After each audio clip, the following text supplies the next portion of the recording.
Like, I don't think it'll ever stop being outrageous to me that we don't regulate social media in the same way that we regulate, or we're supposed to regulate, traditional legacy media, the press. Like, if you publish an allegation in The Sun and you don't say he denies the charges, you know, if you just suggest that the guy is guilty, you are in a lot of trouble. You just are. That's why they always say, and of course he denies the charges, right? That's why they do that. Avoid trouble. They're not suggesting he's guilty. They're equally, you know, it's balance. He said that he denies the charges, so we're just telling you the state of it. You get the idea.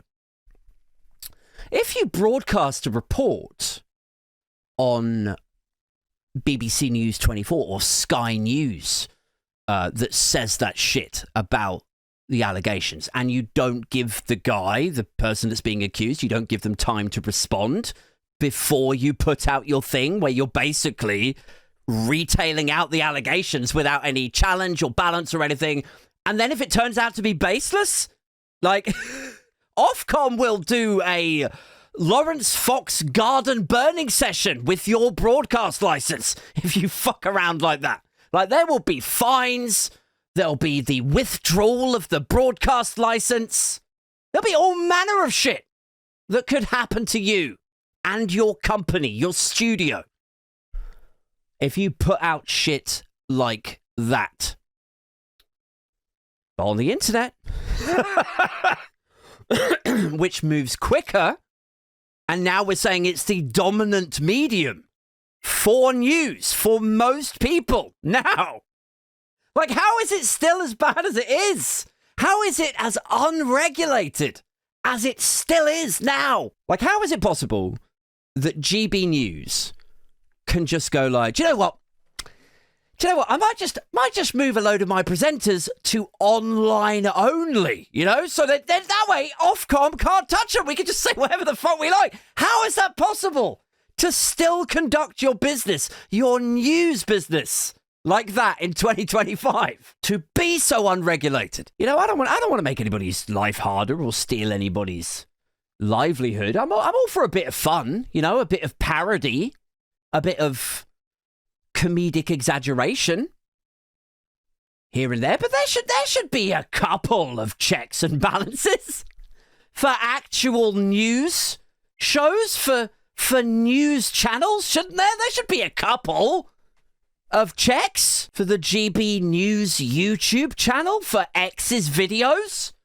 You know, like when somebody posts a video to X, and if it picks up speed, like really, really quick, gets a load of retweets, gets shared, and then it gets shared again from 100 views to 5,000 views, quick, and then 500,000 views, quicker. You know, like it's setting alarm bells off. There should be an Ofcom guy based on site at X that monitors those, shouldn't there? Like, there should be a regulator sat in-house at Twitter who sees these things when they match certain metrics. Oh, that one's blowing up. Oh, it's blowing up really, really quickly. Oh, my God, 5 million retweets in 20 seconds.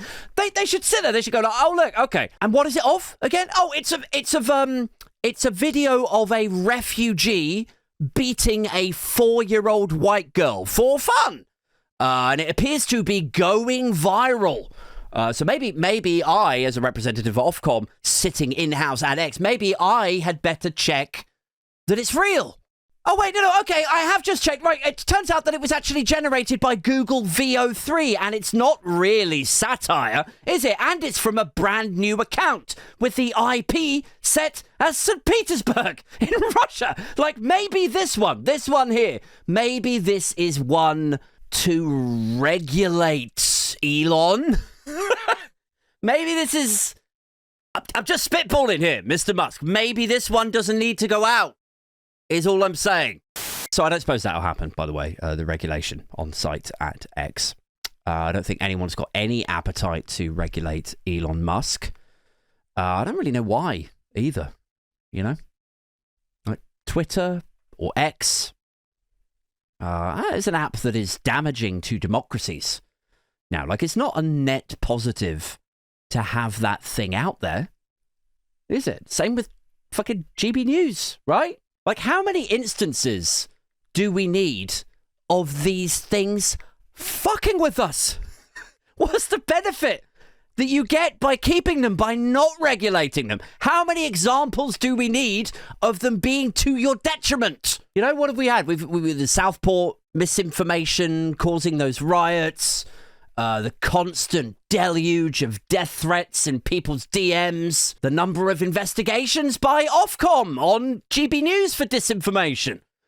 Its owner, GB News' owner, Paul Marshall, being allegedly exposed by the newsagents, and Hope Not Hate as being behind that other weird Twitter account with all the great replacement theory shit on it. The boosting of right-wing accounts, the muting of left-wing accounts. Like, it's all there. It's all out there for you to go and read about if you want to. Go Google, like, New York Times progressive accounts being muted on Twitter. Honestly, go and have a read of it. Like, it's all so fucking weird and hooky and riddled with disinformation and nonsense. Like, what is the good that the Labour government, or that, you know, until recently, the Biden administration were hoping to preserve by allowing Elon Musk's X to remain operational in its current form? What is it that they're seeking to retain by allowing that, by not regulating them? Just another